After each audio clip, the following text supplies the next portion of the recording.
Hello one and all, this episode is going to be all about CSS units and how I as a developer approach deciding which ones to use.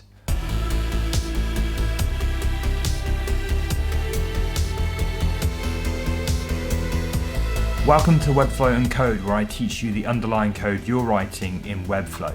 If you haven't subscribed already, then please do so, and I release these videos every single week, so if you want to be notified about those episodes, then hit the notification bell. So there are two types of units that we can use inside of CSS. You've got relative and you've got absolute. Now relatives, as the name implies, are the size of it is relative to another element size. Absolute, they do their own thing. They're not based on anything in particular. You just set the size and that's what they are. So let's start with relative. So relative units can be based off of its parent's size. It can be relative to a font size, or it can be relative to a screen or a viewport size as well. Easiest thing to do here is we've got a div block here which is consuming 100% of the width of the browser. And if we, just to demonstrate, we make the background color red, and quite simply, if we set the width of this to 50%, then that will become 50% of that 100%, right? If we make the width of the container 80%, then this heading is going to be 50% of 80%. So maybe we'll make that easier and make it 500 pixels. 500 pixels. Then 50% of 500 pixels means that heading is going to be 200 pixels. Now we're getting to something a little bit more complicated. So you've got VW and VH, Vmin and Vmax as well. So the viewport is broken up into 100 units, or I always think about it in percentages. I don't see what the difference is, but so if you imagine the viewport is broken up into 100 by 100, then if the VW is the viewport width, so if you were to say 80 viewport width, it will consume 80 of those units. Also 80%. Like again, I don't really see what the sort of difference is, how you might think of it differently, but here we go. So if I was to say 80 VW, then that will consume 80% of 80 of those units. You can also do it with the height as well. So if I do 90 vertical height, then it will consume 90 of those vertical height units.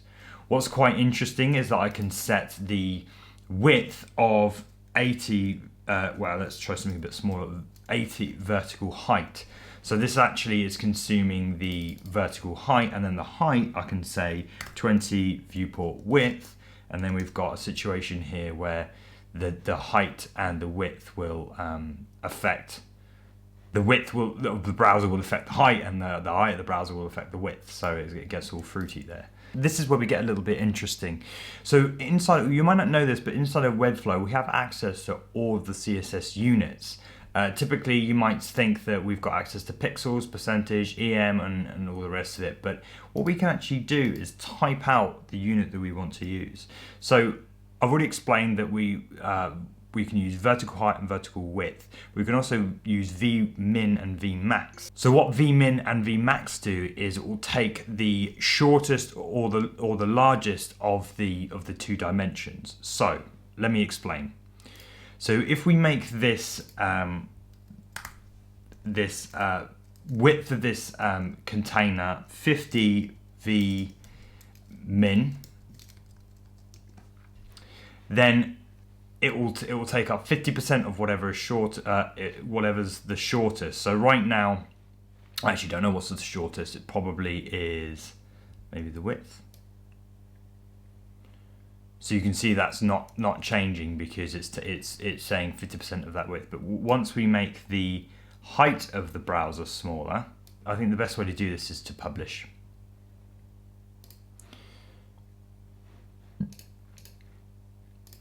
So here we go. So we've made this into 50 width. And what you can see is it will be 50% of whatever's the shortest, which currently right now is the width. Now it becomes the height and 50% of that. So if I bring this up, then it should start to get shorter, and you can see that happening there. Same with max. 50 of the max. Okay, now this will take up the largest of the two dimensions. So again, right now is the height. The height is the largest. So you can see that's not being affected there. And then once we make this the smallest, the height the smallest, then you can see it's taken up 50% there. To be honest, I've never really found a use case for these. I mean, let me know in the comments if you have ever used these and what you might use them for. But there is an interesting unit to use anyway. But I hope it clears up that you can specify units inside of the style editor, and you're not necessarily limited to the ones that you can select from the drop down there. So the final few relative units are based off of relative to font sizes. Now we have EX, which is relative to the height of the X character of the current font. Now this can change depending on which font that you're using. So if you were to use a slightly larger font, then that character size will actually increase, or vice versa when you've got a smaller font. CH is relative to the width of the 0. I've not really found any uses for either of these two units, but they might be of interest to you. REMs and EMs will cover just at the end of the episode, and we can go into various use cases and kind of dig in deeper with those things. Now, EX and CH, they are not available in the Webflow editor. Okay, when if you were to type out one CH or one EX, it won't allow you to. So we need to have access to those inside of the code. I've never found a use for these sizes. I think they're for maybe some experimental websites where maybe you need to be thinking about print. Which brings me on to absolute. Now the majority of absolute units are derived from print. So you have centimeters, millimeters, inches, points, picas, and the only one we have access to inside of the Webflow editor is pixels. So again, if you need those kind of absolute units, then you can use those, but you'll only have access to them in code. Pixels, we're not going to go over. You know what pixels do. So let's end on an explanation as easy as I can around EMs and REMs. So EMs and REMs are very powerful, and we can use them for a variety of reasons, but if you're not careful, you can actually run into some problems. Okay, let's start with a quick demonstration. So with EMs, you can run into all sorts of trouble because the actual values of them compound on each other. Let's do a quick demonstration where I can add a few divs inside of each other, and then within those divs we'll add a paragraph. Okay, so we've got a paragraph inside of a paragraph. Well, we've got a div inside of a div inside of a div, right? So if I was to come down here and set this inner font size to 2 EMs. So if we think about the base font size of this application is 16 pixels. So this font size here is 32 pixels. If we were to make this now 2 EMs, what you'll see is that the inner paragraph is now 2 EMs of 16. So what is that? This is 2 times 16, which is 32. What's that? 64. This is equivalent to 64 because it's 2 times 32. Whoops. It's 2 times 32. And then you can further accentuate that with another nesting and say, well, if this is 2 EMs, then you can already see that you start to run into all sorts of trouble with EMs. So it's best not to use EMs with font sizes in particular. Where EMs are good for use is on paddings, right? So if we were to take, say, a button here, let's remove that because it's getting insane. So we've got a button here. So because EMs are based off of their parents' font sizes, the interesting thing is that EMs are, when not used on font sizes on, say, things like padding, they actually use the font size of the element itself. For instance, we've got a button here with a font size of 1 EM, right? So 16 pixels, okay? Now, if we were to set the padding here to 1 EM, we'll do that again, 1 EM. So the padding on the left and the right here, we'll do it on the top and bottom just to be just to be clean. So we've got a padding here of 16 pixels. Now, if I was to change now the font size to, say it's 16 pixels, let's just change it to 20 pixels. You can see the padding itself scales with the button. It scales with the element because it's using the font size of itself to work out what EM is on the. Let's just change that a little bit. It's using the font size of the element to calculate those paddings. So just to demonstrate what would look like if we didn't have EMs, which would be just in, say, pixels.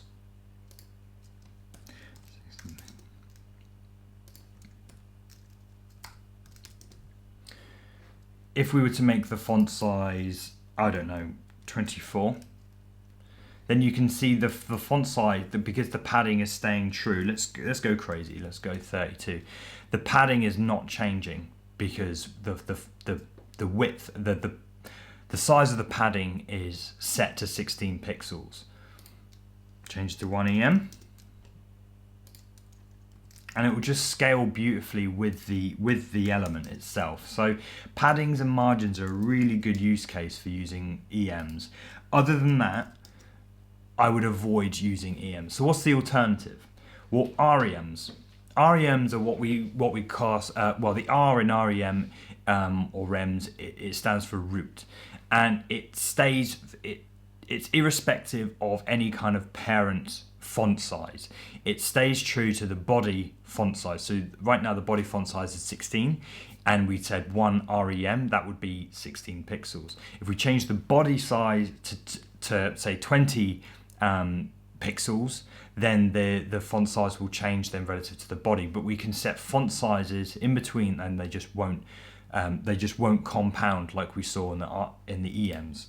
So let's just do a quick, just demonstrate that really quickly. We've got our 3 divs again, and let's add our paragraphs.